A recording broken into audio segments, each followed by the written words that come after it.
All right, we're gonna do a quick breakdown on the YXZ now that she's about 90% put back together.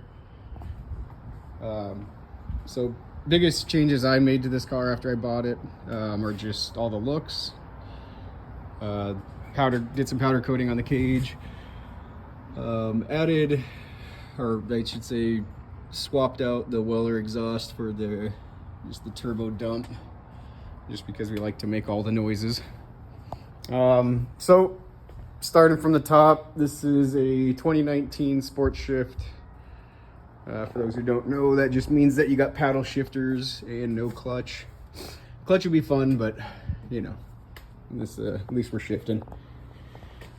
So the biggest aftermarket work that's been done to this car is the Cognito long travel kit and the Weller turbo.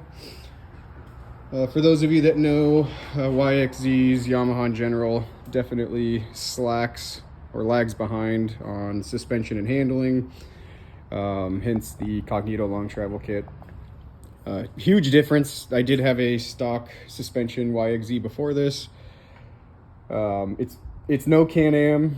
I mean, you still have the YXZ geometry. This isn't an Avid kit, so they're all stock mounting points. So geometry gets improved slightly, but I'd say this is a night and day difference between the stock suspension and the Cognito long travel kit. Like I said, it's no 4-seat Can-Am or Pro R, but she does amazing compared to the stock setup. With the long travel kits, we also got some Weller tie rods. We do have the shock covers as well. I need to get those back on. Front end wise, also have the welded on chromoly front clip. So the YXZs did have a weak point if you're really getting after it. A few guys have folded the front ends, so Weller makes a weld on chromoly kit. So we did that. As you can see, we still got a couple blue pieces down there. I did a quick DIY paint job for the frame. Had the cage powdered, but everything else that you see was just rattle canned.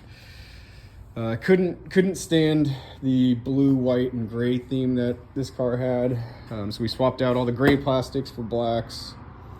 And like I said, sprayed everything that we didn't powder coat black. I think it came out okay. Ended up getting a white radiator cover as well. There was a gray one before. I just think the white and black looks good. Interior, we got Simpson seats. These were blue and black before. I just went ahead and did a dye and then a vinyl paint on these. I think they came out okay. Actually, far surpassed my expectations. These seats are super comfy. They also have seat heaters in them. We got PRP belts, pretty standard. We went ahead and did a pumper system. Some guys swear by the PCI. I've never had any issues with ruggeds. This new setup that I have, I don't know if it's a different model. I got this probably just a couple weeks ago, so it's whatever the newest one is that they have out. I've noticed that this pumper blows way harder than the pumper in my last car that I'd bought a couple years ago. Like I said, not sure if there's a different model or if they're just making these fans a little better, but it's working nicely. This car, I also did a what's it called? E-brake delete. So there's usually a handle there. We went ahead and got rid of the e-brake and put the JTE cover plate in there. As far as switches go, the Voss switch was hooked up when I bought the car. It was just a little bit of a weathered faceplate. So we put the new faceplate on there, kind of cleaned up some wiring, got more stuff hooked up to the switches. So right now we've got our radio roof light, which is the light bar, whip, got a rear chase light. I don't have that installed yet, but that's coming. And then we've got the driver and passenger seat warmers. We've got our classic rugged RM60 here. I had the 696 Plus in my other car, which is the newer version. I've seen no difference so far, so that works great. We swapped out our little shift knob there because, you know, AutoZone things. We've got the Dune Gear cab light, little Axia alloys for hanging up the headsets. Interior wise, I think that's it. Got a Colite light bar. I'm not going to say this is the top of the line, but I don't want to say that it's the bottom either. I've had kind of a few knockoff Amazon light bars in the past, and they've done fine until you pull up to somebody who has a Baja Designs light or Casey's. Then you start to notice, you know, what you don't have.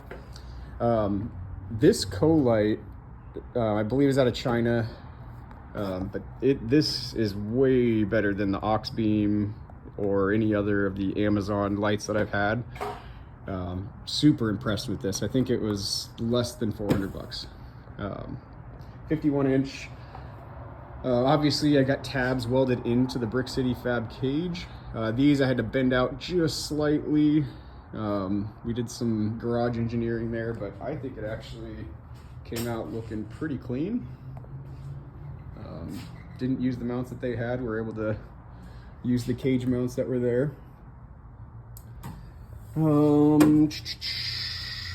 Interior wise, I think that's it. We got the Aces door bags. We've got some auxiliary posts for wiring up accessories behind the seat, which I don't think we can see here. All right, interior wise, that's it. Right now the car is on the tires that it came with because it's dune season, and I don't necessarily care because I'm going to be throwing the Sandcraft 32-inch paddles on here. They're super nice. So obviously this is the last part of the car that's blue, or the bead locks on the Method wheels. Like I said, it's dune season, so these will be coming off soon, and we'll throw those in for powder coat. Probably keep the wheels white and just do the black beads. What else? I'll probably have Welder go through the shocks at some point this season, but I think right now we're at a decent baseline to at least go have a trip out in the sandbox, and we'll take notes while we're there and see what we need to improve on, and then we'll maybe drop the car off at Weller here this season. Exterior, we got some blemishes here. I did smack into a 4Runner, or I mean, from my perspective, he smacked into me, but you know, tomato. Had some damage on the cage, just some scuffs, but that all got taken care of with powder coat.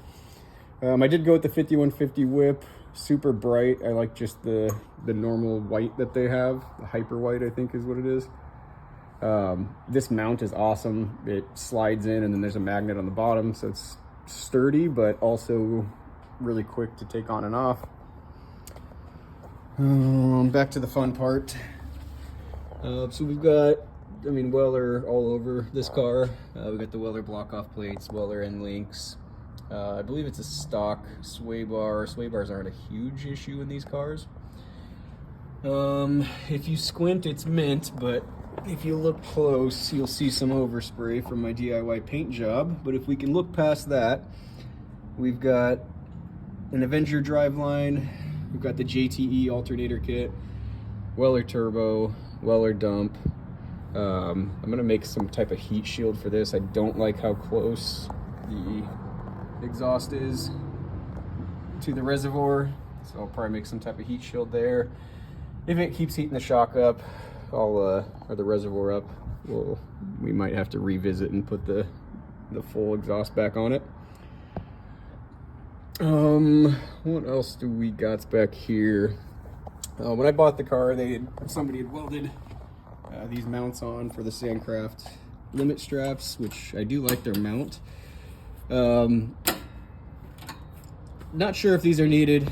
like I said, I just got the car. It's new to me, so we'll take a couple trips on this. I do feel that I should probably strap the front. I've noticed I'm going through the big choppy stuff that you know, we're getting that clunking noise up front when the shock fully expands. Cage wise, Brick City Fab. It's got the, obviously has the secondary, or this second section that bolts on and wraps around the back side of the car. If I want to do race car things, that could probably be some weight that I could shed.